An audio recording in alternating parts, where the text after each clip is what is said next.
Maïl avec Sidonie Bonnec ce matin et c'est l'heure du journal des médias de Julien Pichenet. Et on commence avec les audiences. Il y avait Chantal Latsou hier sur TF1. Alors, Chantal Latsou qui nous écoute tous les matins. Chantal, si vous êtes branché sur Europe 1, sachez que vous avez fait 3,5 millions hier avec le fil d'Ariane, ce qui est magnifique. Un très bon score. Vous étiez en tête des primes avec 18% du public. Bon score aussi pour Julie Gaillet, parce qu'il y avait de la concurrence hier, avec Olympe sur France 2, 2 700 000. Bon démarrage pour Marié au premier regard, 2 millions pour le divertissement d'M6. Enfin, divertissement, pas forcément pour tout le monde, il y en a pour qui c'est difficile.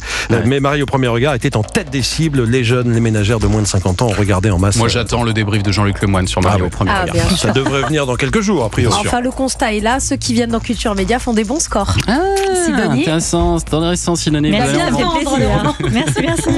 Europe 1, le journal des médias. Et on reste focus sur les audiences et plus particulièrement celle des talk-shows. Quel score a réalisé TPMP pour sa première depuis l'arrêt de C8 ? Alors, c'est assez difficile à dire parce que l'émission présentée par Cyril Hanouna est désormais diffusée en direct sur plusieurs supports, plateformes, YouTube, Dailymotion, ainsi que sur plein d'autres canaux de diffusion. Écoutez, les débuts hier de cette nouvelle vie pour TPMP. On est là, rien n'a changé. On est en direct, le public est là. Sachez qu'on est déjà plus de 100 000 sur YouTube en direct. Les gars, je sens qu'il va y avoir un truc très drôle. Je me demande si on va pas faire plus de gens encore.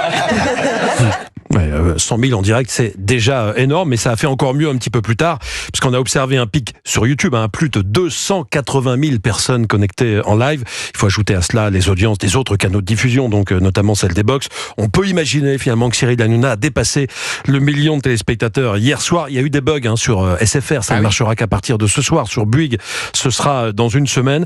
La production de l'émission et Médiamétrie sont en train d'étudier comment finaliser les chiffres d'audience. On devrait connaître les premiers chiffres dans le courant de la semaine. Alors on les aura pas le lendemain à chaque fois à 9h comme c'est le cas pour les autres audiences. Il faudra attendre à chaque fois le milieu de journée pour connaître les chiffres précis.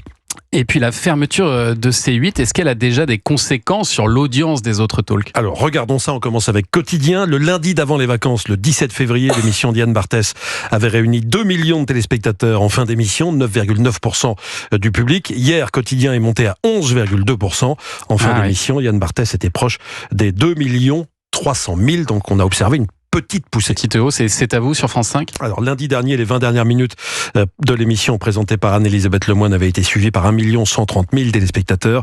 Hier soir, il y avait un petit peu plus de monde, 1 300 000, c'est 200 000 de plus. Donc hier, on observe que les audiences des rivaux de TPMP étaient en très légère hausse, mais bon, Quotidien est encore très loin de son record historique. Quotidien avait frôlé les 3 millions il y a 2 ans, comme c'est à vous, qui a déjà atteint les 2 millions. Il faudra attendre les prochains jours pour en tirer de véritables conclusions, évidemment. Et puis alors hier, il y a les audiences aussi du mois de février qui sont tombées. Quelle chaîne d'information est en tête déjà, Julien ?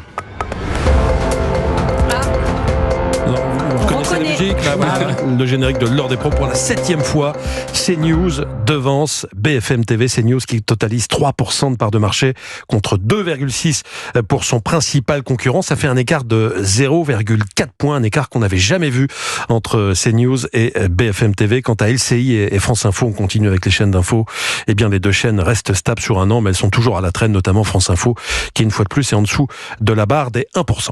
Et encore quelques petits chiffres, parce qu'on en manque un petit peu pour l'instant dans ce journal. Encore une piqûre de chiffres. C'est TF1 qui est toujours leader. Oui, avec 18,5% de part de marché, avec des journaux télévisés toujours très forts, notamment le 20h de TF1 présenté par Gilles Boulot en semaine et par Anne-Claire Coudray le week-end. Ces journaux ont réuni en moyenne 5 300 000 téléspectateurs. C'est plus 1 400 000 que son principal concurrent, le JT de 20h de France 2.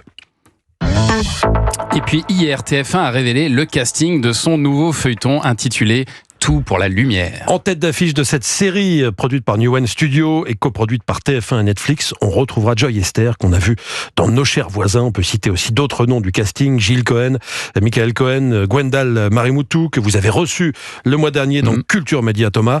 Le tournage de Tout pour la lumière vient de débuter dans la ville de La Ciotat, près de Marseille évidemment. La fiction quotidienne sera diffusée prochainement sur Netflix 5 jours à chaque fois avant sa diffusion sur TF1. Vous regardez un petit peu ces feuilletons, Sidonie Bonnec, il y en a certains qui sont concurrents d'ailleurs de votre jeu. Non, je ne regarde que mon émission. Non, je plaisante, bien sûr. Je regarde un peu de tout. Ouais. Oui, je suis pas mal. Vous regardez la télé? Vous avez le temps? Bien sûr. Ouais. Ah bah oui, quand même. Bah, je fais pas partie de ces gens qui disent « Oh, je fais de la télé, mais je ne la regarde pas. » Bien sûr, je regarde la télé, j'écoute la radio, je lis les journaux et je lis des romans. Voilà, j'ai une vie bien chargée. Ah oui, puis dans tout ça, je m'occupe de mes 2 enfants aussi. Oui, C'est accessoirement. peut-être au-dessus de tout ça, Oui, d'ailleurs. c'est pas mal de les mettre avant.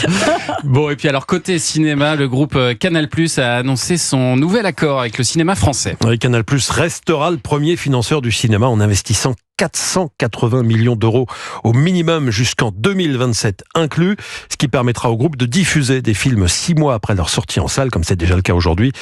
Par année, le budget sera tout de même moins conséquent que l'an dernier, parce que si on observe dans le détail, rien que pour 2025, le groupe versera 150 millions contre 220 millions en 2024. Mais Maxime Saada, le président du directoire du groupe Canal+, s'est dit très heureux d'annoncer le renouvellement de cet accord, donc pour 3 années supplémentaires avec les organisations du cinéma français. Merci beaucoup Julien pour ce journal des médias dont toutes les infos sont à retrouver dans la newsletter Média, inscription gratuite sur europe1.fr.